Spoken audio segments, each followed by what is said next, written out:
Bonjour à tous, bien content de vous retrouver cette semaine. Alors cette semaine, dans cette quatrième partie, on est toujours dans l'arrière-plan, mais cette fois dans le côté droit du tableau, où il y a une sorte de petite cour intérieure avec un petit peu de lumière qui apparaît.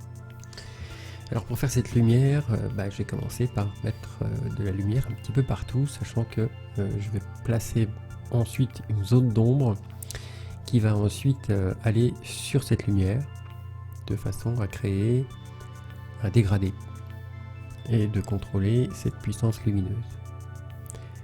Voilà, premier test. Pas assez sombre. Voilà, puisqu'il faut penser qu'il va y avoir un mélange, donc il vaut mieux y aller un petit peu plus fort de façon à ce qu'ensuite ça s'éclaircisse doucement. Voilà, donc là maintenant je monte de ce côté-là, dans la couleur, en veillant à ne pas aller au centre, puisque c'est le côté le plus lumineux, enfin le centre est un petit peu sur le haut, un petit peu en haut à droite. Et si je veux conserver ce dégradé, il faut que j'y aille en une fois. Si je repars vers le bas, à ce moment-là, je remonte à nouveau, de façon à ce que le dégradé se fasse. Alors là, c'est un petit peu compliqué, parce que c'est assez loin, on voit pas bien. Alors bon, je peux agrandir sur mon écran le sujet de manière à mieux comprendre ce que je vois. Quoi qu'il en soit, il n'y a pas beaucoup d'espace et il y a des troncs enchevêtrés, il y a un petit peu de végétation, il y a les grilles qui sont devant. Du coup, je les ai dessinées, mais on les verra plus. Alors je préfère en faire trop que pas assez, et tant pis s'il y a des choses que j'efface. Cela aura eu quand même le temps de travailler sur moi, dans la mesure où je vais me rappeler de ce que j'ai fait. Et ce sera plus facile pour moi de refaire par la suite.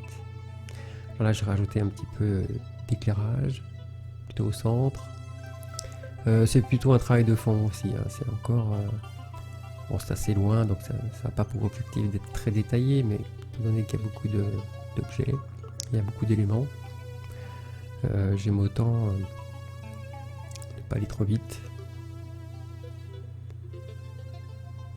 Voilà, ici en fait il y a une porte.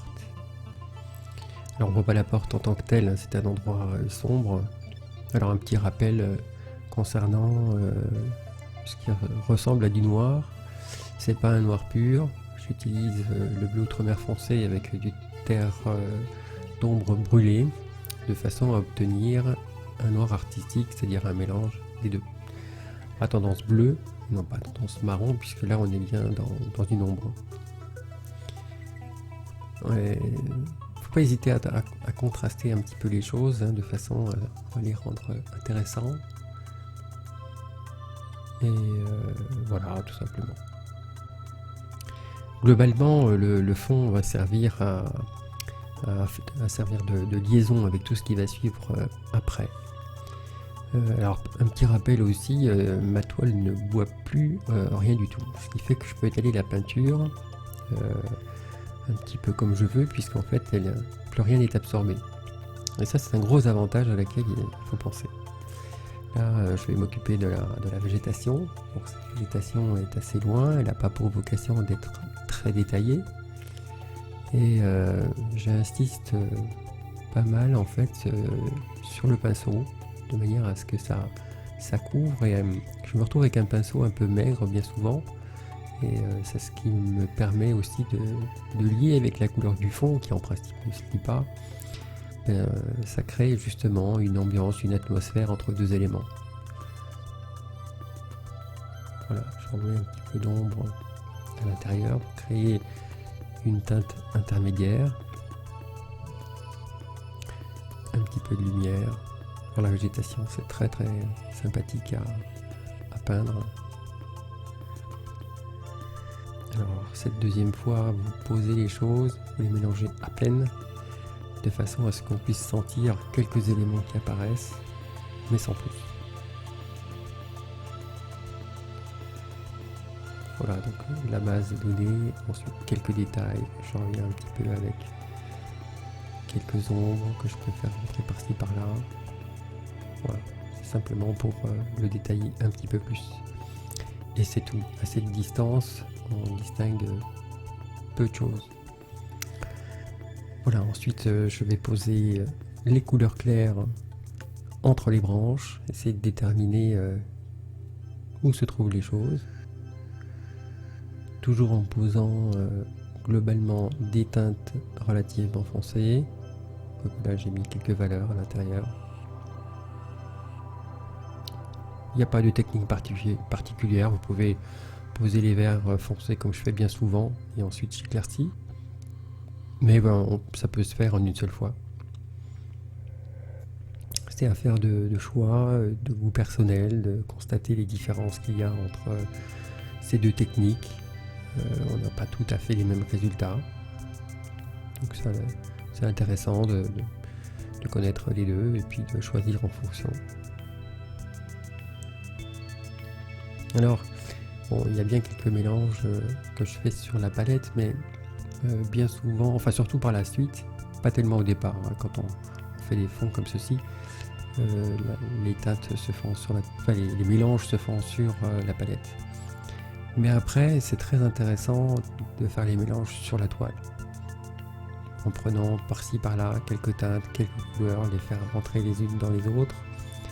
Et en deuxième ou troisième position, j'allais dire, deuxième, troisième fois, en fait, quand votre fond est fait et puis que vous travaillez un peu plus les détails, je trouve très très intéressant de faire comme ceci.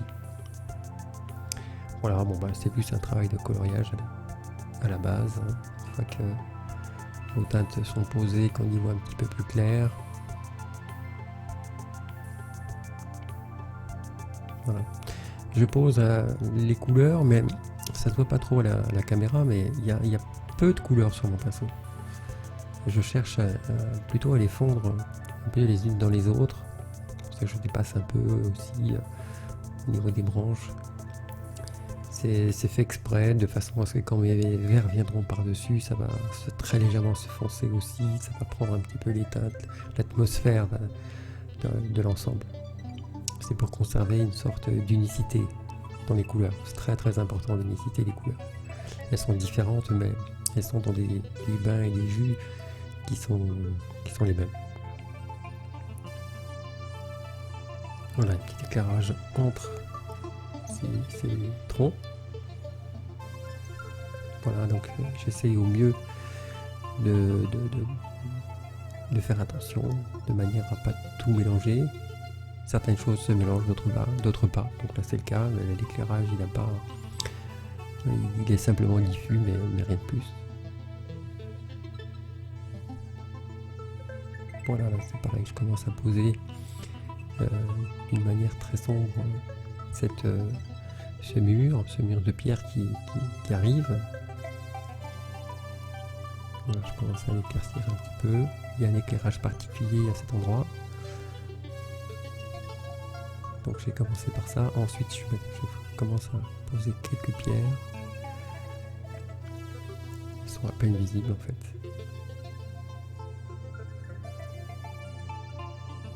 Voilà, donc volontairement je passe sur des zones bien foncées que j'éclaircis petit à petit puisque la lumière est plus importante vers le bas.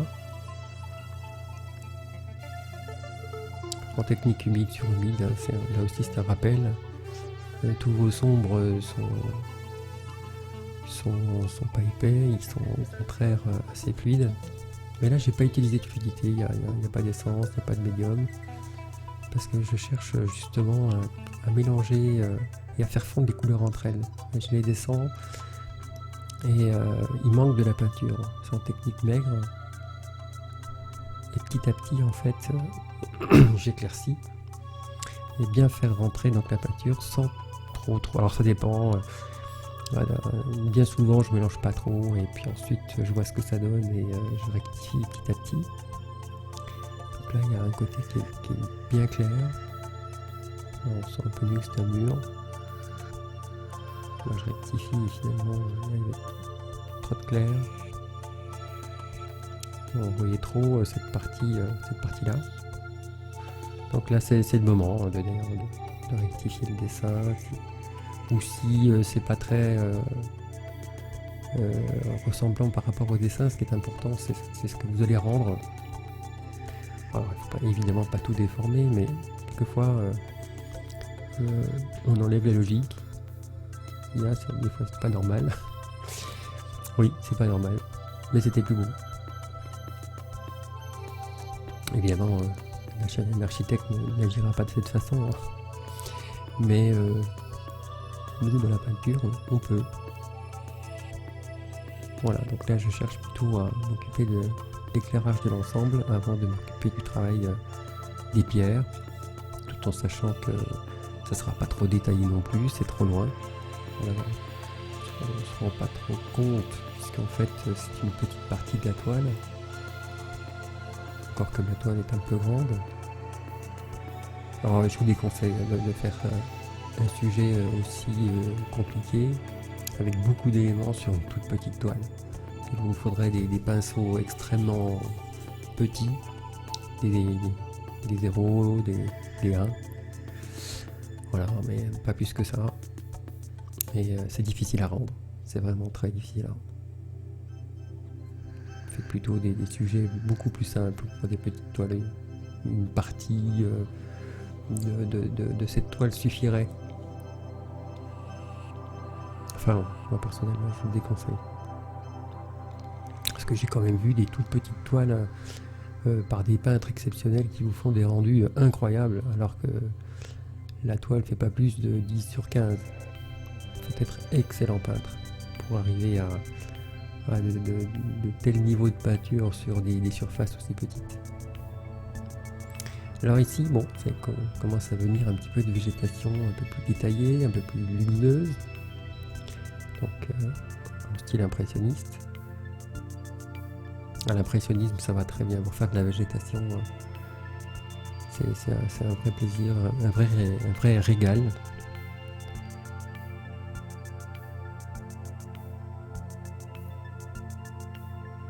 Voilà, donc je commence à dessiner quelques ombres de pierre que je viens diffuser un peu au doigt, que ce soit évidemment moins présent, tout ceci est loin. Voilà, pareil sur le côté.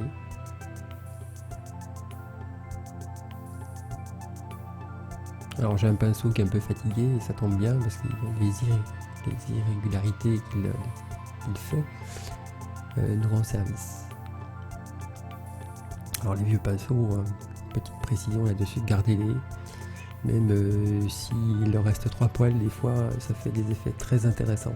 Je vous conseille vivement de tirer avantage en fait de la situation. Alors là, ouais, pour faire les grilles là, que j'ai effacées tout à l'heure, c'est le moment de les mettre. Je le fais avec un couteau. Travaillez bien avec la tranche. Une fois que votre peinture est mélangée, que vous avez la bonne teinte, voilà, pour le noir artistique à nouveau. En prenant ce grand couteau, ça permet de tracer des lignes bien droites. Et vous étalez la peinture un petit peu comme vous étaleriez du beurre sur une tartine. Et ensuite, en mettant bien sur la tranche seulement, on arrive à tracer des traits qui sont bien droits, bien nets. Puis un petit peu d'épaisseur comme ceci, ça vient bien. Ça va beaucoup plus vite. Au pinceau, c'est plus compliqué. Si vous y allez à main levée comme ceci, on peut utiliser une règle, certaines font. Mais moi je vous conseille d'utiliser cette méthode. Ça simplifie la vie et le travail est net. Alors ça dépasse un petit peu, voilà, sur les côtés. On vient un petit peu travailler ses bords. Et ça n'y paraît plus. Pareil sur le bas, il y aura donc de la peinture qui va venir par-dessus, on verra après. Ça se mélange, et ça tombe bien puisque de toute façon ce sont des zones qui sont assez ombrées. Donc pas de soucis. Voilà, donc maintenant, en avant pour cette zone. Alors, donc, plein de zones en fait, beaucoup de petits détails. En fait, bon, je me répète un peu, mais c'est la répétition en fait de tous les éléments qui sont en place, que ce soit les murs, que ce soit les arbres, que ce soit les pots de fleurs, que ce soit enfin tout. Voilà, un peu de végétation qui va arriver à cet endroit-là. Donc je prépare la zone avec un terre verte avec un petit peu de jaune dedans, un peu de teint de ciel aussi. Un tableau comme celui-là, ce qui fait sa beauté, c'est sa diversité. Diversité dans les couleurs, mais diversité aussi dans les éléments. Il y a des toiles qui sont très très jolies par de grands aplats. Là, on est tout à fait dans le contraire. C'est un autre genre, un autre style. Mettre de la diversité dans tous ces éléments, c'est aussi quelque chose de très agréable à faire.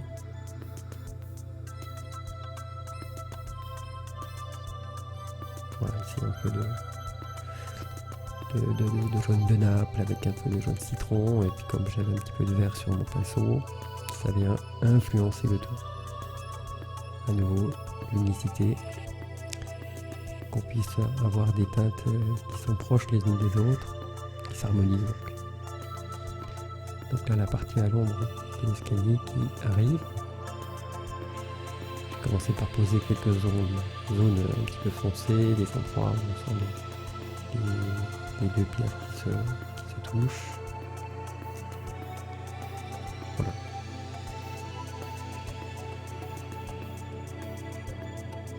On va mélanger avec ce qui a été posé avant. Voilà, c'est très intéressant d'utiliser la toile comme une palette. Ça serait sur la palette, c'est un peu dommage.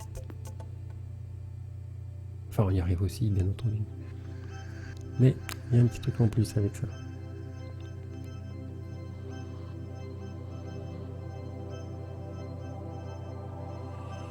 Voilà, à nouveau, même principe. Je commence par faire des zones foncées. Là, c'est une zone claire dans l'ensemble, mais je commence par poser la teinte normale, enfin la teinte qui est là, qui est à l'ocre jaune. Et je vais venir éclairer par endroits. Et puis ça donne aussi des nuances. Voilà, un petit peu de blanc. On regarde ce que ça donne et on y va. Alors là ici, pour donner quelques valeurs, en haut aussi. Alors suivant les cas, soit vous fondez complètement, enfin, si vous voulez éclaircir toute la zone, ou au contraire, vous laissez vous mélanger mais pas trop, pour laisser justement quelques nuances. Ici, donc, une zone à l'ombre. Alors ces zones d'ombre, en fait, sur la photo, elles y sont tout simplement pas. Parce que l'éclairage est différent. Mais sur une toile, on ne comprend pas forcément ce qui s'y passe. Et si vous ne mettez pas ces ombres-là, vous ne détachez pas les éléments. Avec ce pot, là, tout d'un coup, il a pris un volume, il est sorti, tout simplement parce que l'ombre portée au sol a été mise. Donc il faut toujours interpréter ce qu'on voit. Même la photo d'ailleurs est une interprétation. Ça semble curieux parce que quand on prend une photo, c'est la réalité. Alors oui, c'est vrai, globalement c'est le cas. Mais si on regarde bien dans le détail, dans les couleurs, on n'a pas réellement les teintes que l'on voit. Du fait que ça vient des capteurs, de la qualité des capteurs. J'ai par exemple avec mon appareil photo, quand je veux prendre des couleurs turquoises, elles y sont tout simplement pas. J'ai d'autres bleus, mais pas le bleu turquoise.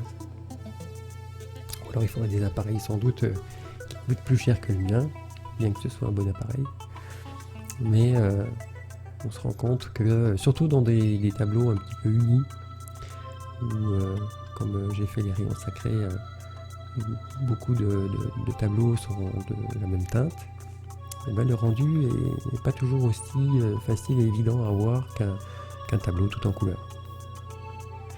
Je pense que les photographes doivent bien connaître la chose. Mais à mon modeste niveau, je me suis rendu compte que c'était pas si évident que ça d'avoir les teintes. Comme ce que je suis en train de peindre là, dans la réalité, les choses sont pas autant contrastées que ce qui est là. D'ailleurs, on peut se rendre compte entre les deux caméras. Bon, faut dire qu'il y a un peu dans la petite en haut à gauche, j'ai un petit peu de reflet. On voit pas très bien. Je l'ai mis quand même pour que vous puissiez avoir un effet d'ensemble, une vue d'ensemble. Et on se rend mieux compte de la taille de la toile et puis des éléments que je suis en train de peindre. Mais on se rend bien compte qu'il n'y a pas photo, les couleurs sont très différentes.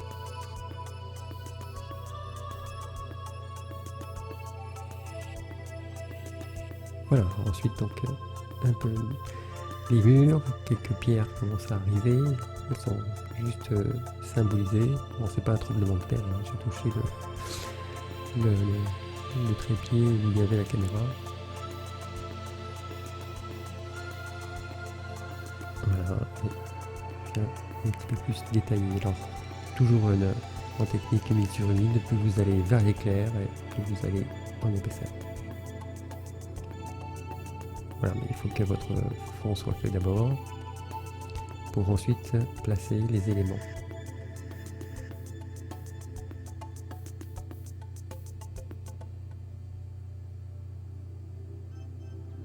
Voilà. Bon, c'est pas très compliqué. Le piège, c'est d'en faire trop, comme bien souvent, il faut s'arrêter bien avant. Voilà, bah cette vidéo touche à sa fin. Suite au prochain épisode, je vous souhaite une très bonne journée. En espérant que cela vous aura été utile, je vous souhaite une très bonne journée. Salut!